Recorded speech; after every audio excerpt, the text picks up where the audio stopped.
If you've ever wanted someone to truly open up to you, you've probably realized it's not as simple as asking, "What's on your mind?" Humans are complicated, and emotional walls, even more so. But the truth is, getting someone to trust you enough to share their deepest thoughts and feelings isn't magic. It's a skill, one that requires you to stop focusing on what you want to hear and start focusing on what the other person needs to feel. In this video, we're looking into 12 psychological hacks that will show you how to make anyone open up to you emotionally. If you're ready to hear that, let's begin. 1. Stop making it about you. People don't open up to you because you make everything about yourself. Maybe you don't even realize you're doing it, but the minute someone shares something vulnerable, you jump in with your own story or opinion. "That's so similar to what happened to me," or "you know what you should do," sounds supportive, but it's not. People don't need your advice, they need your presence. If someone's talking about their failing marriage, they don't want to hear about how your partner didn't text you back last week. They need space to process their feelings without competing with yours. To really connect, you have to swallow your ego and listen like it's not about you, because it isn't. Next time someone opens up, pause, bite your tongue, let them finish. Then instead of offering your take, say, "That sounds really hard. How can I support you?" This small shift makes people feel seen and understood, which is exactly what builds trust. And remember, people are far more likely to continue opening up if they sense you're genuinely present and not waiting to interject. The challenge here is internal. Humans are wired to connect through shared experiences, but emotional openness isn't about you sharing. It's about allowing the other person the space to share. 2. Mirror their emotions, not their words. If you want someone to trust you emotionally, you need to speak their emotional language. That doesn't mean parroting back their words like a chatbot. It means matching their emotional energy. If they're upset, you can't be indifferent. If they're excited, don't stay neutral. This is emotional mirroring, and it's one of the fastest ways to make someone feel understood. Think about the last time you were upset and someone responded with, "It'll be fine." Did you feel comforted? Probably not. Now imagine if they'd said, "Wow, that's really overwhelming. I can't believe you've been dealing with this." Big difference, right? That's because they validated your feelings instead of dismissing them. To use this hack, pay attention to the emotions behind someone's words. Are they frustrated? Empathize with that frustration. Are they scared? Acknowledge their fear. When you meet someone at their emotional level, it creates a connection that's impossible to fake. Matching their tone of voice, body language, and even their pacing in conversation can subtly signal that you're aligned with them, making them feel safe. 3. Ask the right questions. Let's get one thing straight. Asking someone, "How are you?" doesn't count as showing interest. If anything, it's lazy. Real emotional conversations come from asking thoughtful, open-ended questions that encourage someone to dig deeper. And no, "What's wrong?" isn't one of them. The trick is to ask questions that show you're genuinely curious about their perspective. Instead of asking, "Why are you upset?" try, "What's been weighing on your mind lately?" Instead of, "What happened?" ask, "How did that make you feel?" Notice how these questions aren't just about gathering information. They're about inviting emotional expression. Great questions also show that you've been paying attention. If someone mentioned feeling isolated last week, you might ask, "You mentioned feeling alone the other day. Has that been getting better or worse?" This kind of follow-up signals that you're not just passively listening, but actively engaging with their experiences. The more they see you're invested, the more they'll be willing to share. Additionally, avoid questions that feel like interrogations. Overloading someone with a rapid-fire series of inquiries can feel overwhelming and counterproductive. Instead, let the conversation flow naturally and let their answers guide your next question.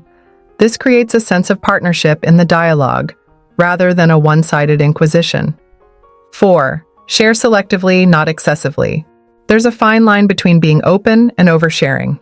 If you want someone to open up to you, you need to show vulnerability without overwhelming them. Think of it like a game of emotional ping pong. You share a little, they share a little, and so on. But if you hog the ball and dump all your emotions on them, they'll shut down. Imagine someone telling you they're struggling at work, and you respond with a 10-minute monologue about your own job frustrations. It's not helpful, it's exhausting. Instead, try saying, "I get that. I've felt stuck at work before too. What's been the hardest part for you?" By keeping your sharing brief and relevant, you create space for them to keep talking. This approach also builds trust. When you share a little vulnerability, it signals that it's safe for them to do the same. But remember, your goal isn't to make the conversation about you, it's to make them feel comfortable opening up. Sharing is about balance, just enough to invite reciprocity without overwhelming them with your own story. 5. Use the power of silence. Silence makes most people uncomfortable, but when used strategically, it's one of the most powerful tools for emotional connection. Why? Because silence creates space. It gives people permission to keep talking, to explore their thoughts, and to reveal things they might not have said otherwise. The next time someone shares something personal, resist the urge to fill the silence. Instead, nod, maintain eye contact, and wait. You'd be surprised how often people continue talking just to fill the void, and what they say next is often deeper and more honest than their initial response. Silence also shows you're truly listening. In a world where everyone is rushing to respond, your patience stands out. It signals that you're not just waiting for your turn to talk. You're genuinely interested in what they have to say. It's not about creating awkwardness, it's about creating opportunity. 6. Show genuine curiosity. If you want someone to open up, you need to make them feel like the most interesting person in the room. This means showing real curiosity about their thoughts, feelings, and experiences. But here's the catch. It has to be genuine. People can sense when you're just going through the motions, and fake interest is worse than no interest at all.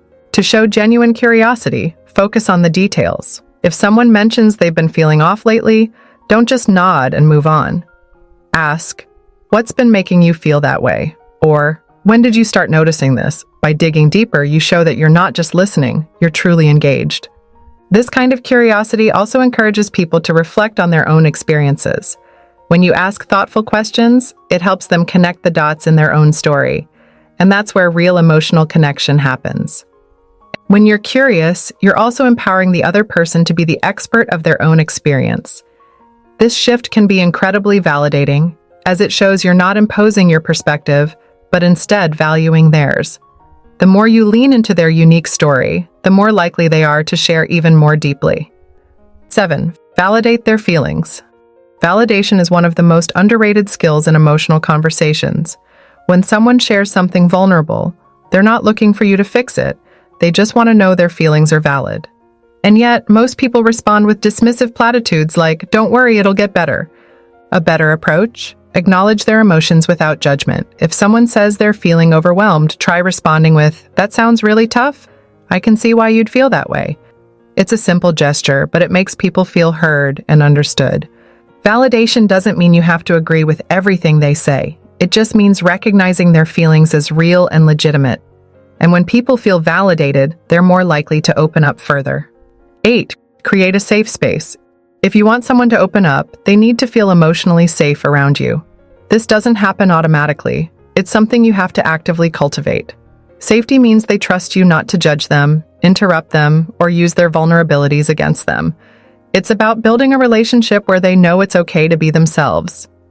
Creating a safe space begins with consistency. Be reliable, kind, and open. Avoid behaviors that could make them second-guess sharing, such as gossiping about others or reacting harshly to sensitive topics. If they feel even slightly unsure about your intentions, they'll hold back. When someone starts to share, affirm their courage for doing so. Say things like, "Thank you for trusting me with that," or "It means a lot that you feel comfortable sharing this with me." These simple statements reinforce that their vulnerability is valued and protected. 9. Be patient and persistent. Building emotional openness isn't a one-and-done event. Some people take time to let their guard down, especially if they've been hurt in the past. If you're genuinely interested in connecting with someone, you need to be patient and persistent. Don't get discouraged if they don't open up immediately. Emotional walls are often built over years, and breaking them down takes time. The key is to show them through your actions that you're not going anywhere. Regular check-ins, consistent kindness, and ongoing interest in their well-being are crucial. At the same time, avoid being pushy. If someone says they're not ready to talk, respect that. Let them know you're there whenever they are. This balance of persistence without pressure shows them you're a safe and steady presence in their life. 10. Show empathy, not sympathy. There's a big difference between empathy and sympathy. Sympathy is feeling sorry for someone, while empathy is putting yourself in their shoes and trying to understand their perspective. If you want someone to open up emotionally, empathy is the way to go. Imagine a friend tells you they're struggling with anxiety. A sympathetic response might be, "That sounds awful. I'm so sorry you're going through that." While well-intentioned, this creates a sense of distance. An empathetic response, on the other hand, might be, "That sounds really tough. I've felt overwhelmed like that before, and it can feel so isolating." What's been the hardest part for you? Empathy builds bridges, sympathy builds walls. 11. Use nonverbal communication. Sometimes what you don't say is just as important as what you do say. Nonverbal communication, like maintaining eye contact, nodding, and leaning in slightly, can show someone you're fully present and engaged. For example, if someone is sharing something difficult, crossing your arms or looking at your phone can make them feel dismissed, even if your words are supportive. On the flip side, maintaining an open posture, mirroring their gestures subtly, and offering encouraging facial expressions can make them feel understood and valued. Nonverbal communication also includes the tone of your voice. A soft, steady tone signals calmness and care, while an abrupt or overly loud tone can feel jarring. Pay attention to your nonverbal cues, as they often speak louder than words. 12. Celebrate their vulnerability. When someone opens up to you, it's a big deal. Acknowledge and celebrate their courage. Let them know that sharing isn't just okay. It's something you deeply appreciate. Say things like, "I really value that you shared this with me," or "It means so much to me that you feel comfortable talking about this." These affirmations reinforce that their vulnerability is a strength, not a weakness. Celebrating their openness also involves respecting it. Keep their confidence and don't share what they've told you with others unless they've given explicit permission. Trust is fragile, and mishandling their vulnerability can undo all the progress you've made. By celebrating their courage and protecting their trust, you create a cycle of openness that encourages even deeper connections in the future.